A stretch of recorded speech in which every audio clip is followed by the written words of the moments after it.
दोस्तों आज हम लोग कैस्ट जाति देखेंगे। कैस्ट जाति में और कैस्ट जाति का इतिहास जो है वो कहाँ से लिंक है, किस तरीके से कैस्ट जाति प्राचीन काल में बहुत ही शक्तिशाली जाति के रूप में स्थापित थे भारत के अंदर। भारत में आधे से ज़्यादा भागों पर जो है शासन कर रहा था ये। तो इनके जाति के क्या इतिहास है, वो स्वामी विवेकानंद जी क्या कहते थे, आज मैं संक्षिप्त में उसी चीज़ को कोट करूँगा। साथ ही एक बात भी है आप लोगों के साथ कि यदि दोस्तों हमारे चैनल पे आप डिटेल में वीडियो पाना चाहते हैं कोई भी जाति वर्ण व्यवस्था के लिए या कोई भी मुद्दे पर, तो आप हमें कमेंट करके बता सकते हैं। दोस्तों चलते हैं स्वामी विवेकानंद जी क्या सोचते थे कैस्ट जाति को लेकर। वो स्वामी विवेकानंद जी भी दोस्तों कैस्ट जाति से ही बिलोंग करते हैं। कुछ जो भारत में आप अलग अलग भागों में देखोगे, जैसे बिहार, उड़ीसा, बंगाल, इन सब जगहों पे आप जाओगे तो स्टेटस जो दिखेगा कैस्ट जाति का वो भी डिफरेंट दिखेगा। और जिसके बाद आप यह समझ जाओगे कि बेसिकली जो पॉइंट है वो कैस्ट जाति अलग अलग जगहों पे अलग अलग क्यों है।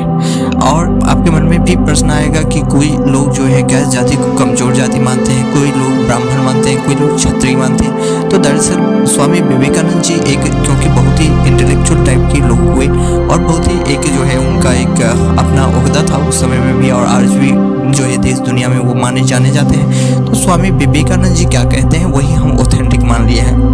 स्वामी विवेकानंद जी कहते हैं कैस्ट जाति के लिए कि विशुद्ध रूप से क्षत्रिय है, अर्थात ये जो कन्फ्यूजन है ब्राह्मण और क्षत्रिय दोनों में, वो क्षत्रिय बिल्कुल जो है वो मानते हैं स्वामी विवेकानंद जी कैस्ट जाति को। सेकंड पॉइंट कहते हैं कि देखो मेरी जो जाति है वो जाति है जिसको ब्राह्मण सुबह उठकर पूजते हैं। अब जो है वो चित्रगुप्त जी के बारे में बात कर रहे थे। भगवान चित्रगुप्त जो होते हैं वो इंटेलेक्चुअल माइंड के देवता होते हैं और जिसके कारण जो है वो चित्रगुप्त को पूजते हैं जो भी ब्राह्मण होते हैं सुबह सुबह उठकर। तो इस वजह से जो ब्राह्मण होते हैं, जो वेद पाठ करते हैं, जो ज्ञान देते हैं या जो शिक्षक होते हैं, तो ये सब के लिए भी जो है चित्रगुप्त जी आदरणीय होते हैं। तो ये होता।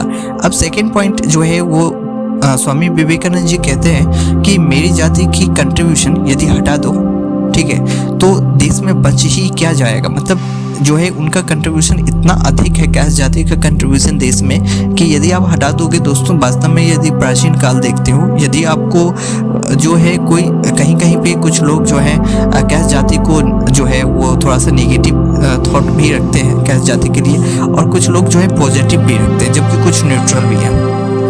अब जब ओडिशा के इतिहास को देखोगे तो आपको वहाँ पर भी कैस्ट जाति का कुछ दिखेगा कंट्रीब्यूशन, वहाँ पे बिहार में भी, बंगाल में भी, और बंगाल में तो खासकर क्योंकि उनका पॉपुलेशन यहाँ पे बहुत अधिक है। तो यही कहता है कि उस समय में स्वामी विवेकानंद जी ये भी मानते हैं कि कैस्ट जाति जो है वो अधिक जो है वो कंट्रीब्यूशन किया है।